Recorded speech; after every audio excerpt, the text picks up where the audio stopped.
Our work here continues 365, day in, day out, and thanks to the foundation, everything that we are doing, we're able to do more of and better. Where are you? Everything down to the building that we're working in.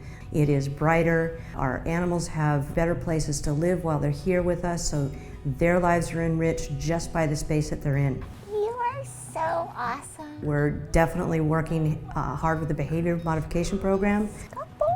We are not just providing the foundation of what they need to be successful in their new home, we're also providing them the foundation that they need to be comfortable while they're here in this really stressful place. We have our team of field officers who are out every day doing everything from picking up lost animals and bringing them back here so they're safe, to investigating animal cruelty all the way up to the felony level. We are able to provide better enrichment for them while they're here. We're able to identify more quickly what's going on with them because we have an x-ray machine on site. They don't have to go to a private practice vet and then come back to the shelter and add that stress to what they're already going through. We have our vet services team on site, so we have everything here that they need in that moment, in that time, and we could not say that 5 years ago. We certainly couldn't say it without the foundation. Every time I go to other shelters and do work in other parts of the country, I'm reminded of just how incredibly fortunate we are because of the Seattle Animal Shelter Foundation, so thank you. Thank you from the bottom of my heart, the top of my heart, all of it, and on behalf of all of the animals that we care for yesterday, today, and tomorrow, thank you. Good boy.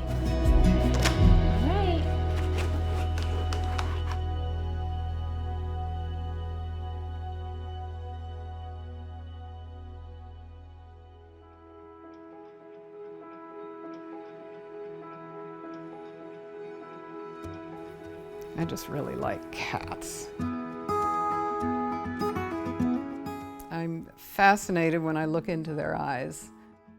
I just love looking at their coats, the different way their faces are shaped, and I just think they're gorgeous animals. My name is Jan, and I'm a foster parent for the Seattle Animal Shelter. And my particular interest is hospice animals. And hospice, of course, is foster hospice care. Giving palliative care to animals with terminal conditions, making them as comfortable as possible, and to give them the best humane end that we can give them. The first hospice cat I took home was named Tanner, and even though he only lasted a couple of months, I was just really happy to be able to give him a nice home and a really humane end, and a loving end to his life when the time came. Are you gonna come out? This is Alistair. Alistair is my second hospice cat. Oh, there we go. He is curious. He purrs instantly. He's just a good companion. As foster parents, what we get is vet care, regular checkups, special appointments or phone calls if we need advice or have any concerns, and of course whatever medication is prescribed by the shelter vets. Okay. And of course humane euthanasia when the time comes. There you go.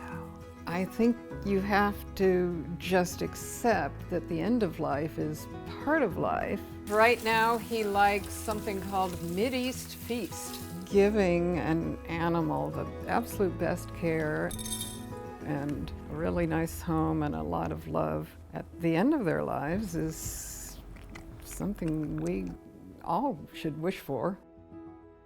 The shelter is committed to saving as many animal lives as possible. And it means that Alistair gets to live out his life in a nice home all by himself, king of the condo, and always have a lap to sit on for as long as he can stick around.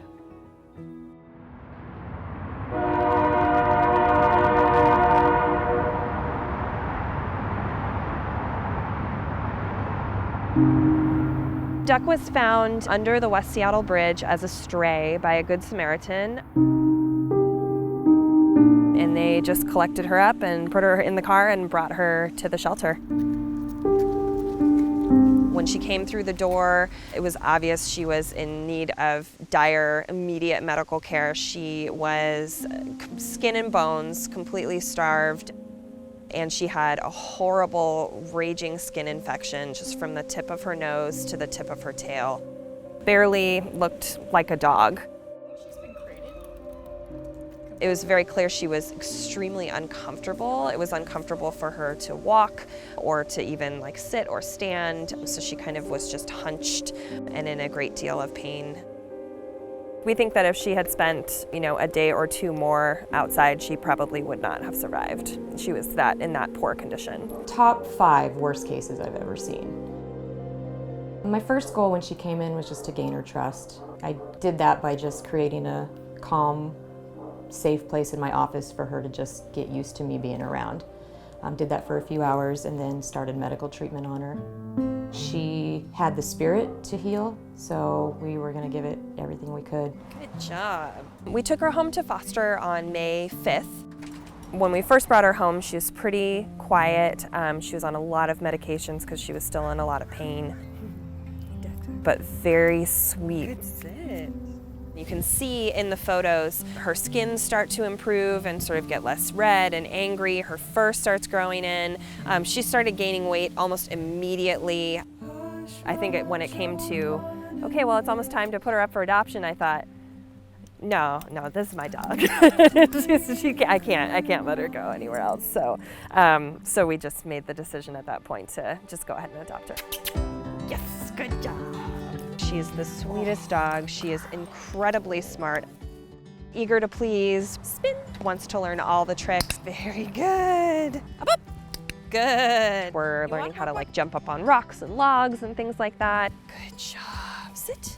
And just watching her every day just get more confident and healthier. She's doing so good today. Is so rewarding. The hardest thing for a veterinarian is to have an animal in front of you that you know you can help and be tied because of resources.